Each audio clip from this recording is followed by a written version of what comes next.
Thank you for joining us. This is English News Broadcast on ERi-TV. I am Salim Brhana here from the headquarters in Asmara. First, the top stars.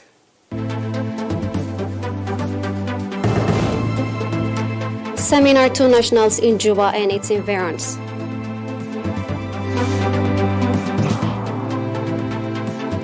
Call for documenting and writing history.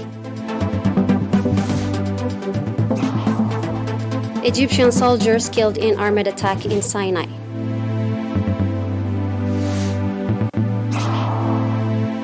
Fires in Siberia kill at least 10 as violent wind fan flames.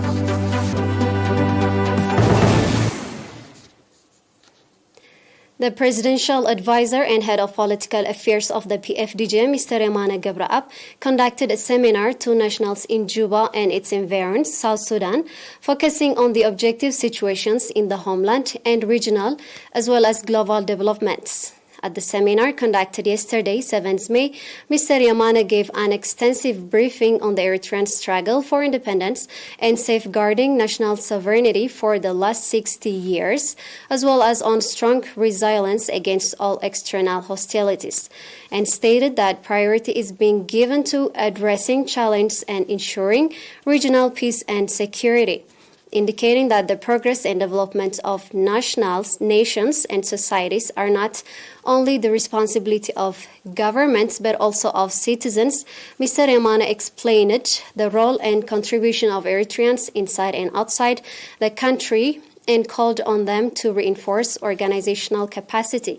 The participants on their part commending for their briefing, they were provided explicit readiness to reinforce contribution and participation in national development drives as well as national affairs.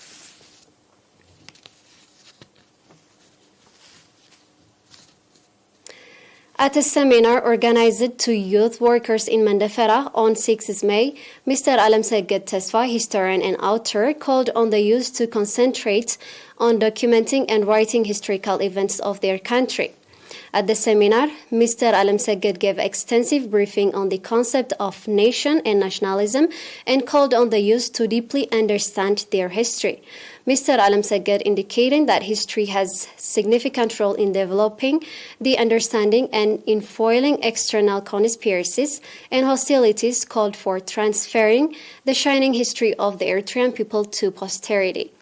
The participants on their part said that such seminars have significant contribution in understanding their history and strengthening participation in the national affairs, called for organizing similar seminars to youth in other areas of the region.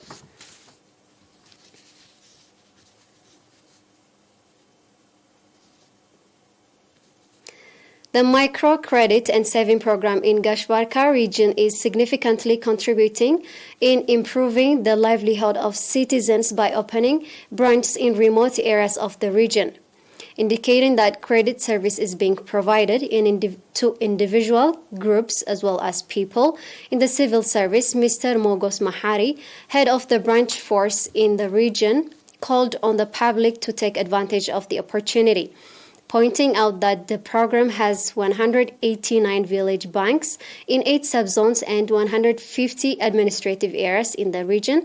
Mr. Mogos said that in 2021 alone, 21 million NAFA has been dispersed to beneficiaries and 22.5 million NAFA has been repaid. Mr. Mogos went on to say that training programs are also being organized to develop the understanding of beneficiaries on the microcredit and saving program and its significance in the improving the livelihood of citizens.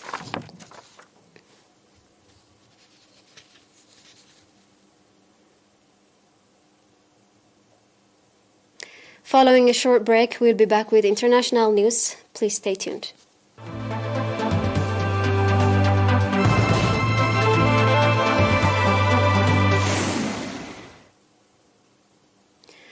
At least 11 members of the Egyptian military, including an officer, have been killed in an armed attack on the Sinai Peninsula.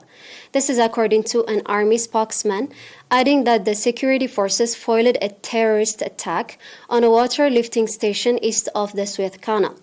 President Abdel Fattah al-Sisi mourned the death of the troops, vowing in the Facebook post to continue fighting the rebels and uprooting terrorism. The military gave no further details or the attack's precise location, but two northern Sinai residents told Associated Press the attack took place in the town of Qantara in the province of Ismailia, which stretched eastward from the Suez Canal. No group claimed responsibility for yesterday's ambush, one of the deadliest attacks against Egyptian security forces in recent years. Last week, suspected fighters blew up a natural gas pipeline in northern Sinai's town of Bir al-Abd, causing a fire but no casualties. Egypt has been battling armed groups loyal to ISIS in the Sinai Peninsula, which intensified after the military overthrew the Muslim Brotherhood leader Mohammed Morsi, the country's first democratically elected president in 2012. In November, Egypt agreed with Israel to boost its troops around the border town of Rafah in order to quell armed groups. The pace of armed attacks in Sinai and elsewhere has slowed to a trickle since February 2018, when the military launched a huge operation in the region, as well as part of the Nile Delta and deserts along the country's west border with Libya. More than 1,000 suspected fighters and dozens of security personnel have been killed since the start of the operation, according to official figures. At least 8 people have died in fire in the Siberian region of Krasnoyarsk in eastern Russia, where flames have ripped through villages and high winds have hammered efforts to extinguish the blazes. Due to ferocity of the wildfire, the Krasnoyarsk region has declared a state of emergency. Fires have spread to several villages in 12 districts of the region.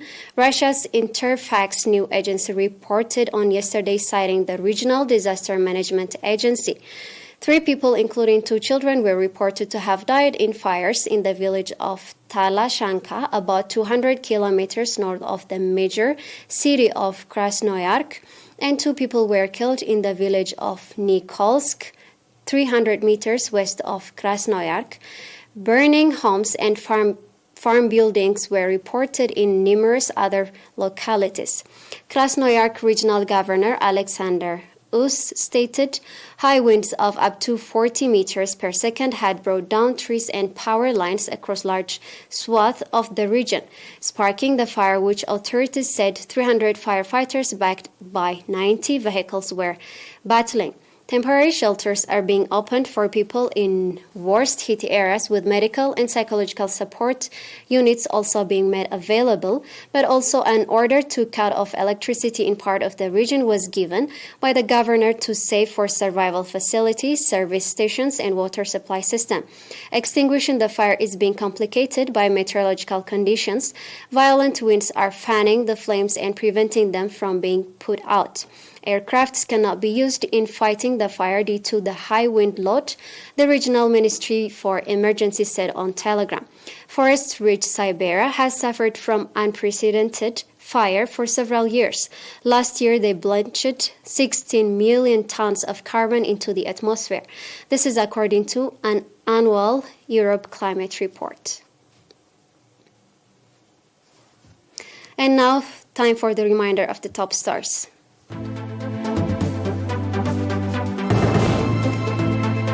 Seminar to nationals in Juba and its environs. Call for documenting and writing history.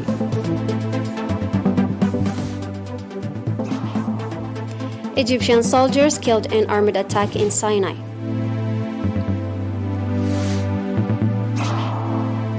Fires in Siberia kill at least 10 as violent wind fan flames.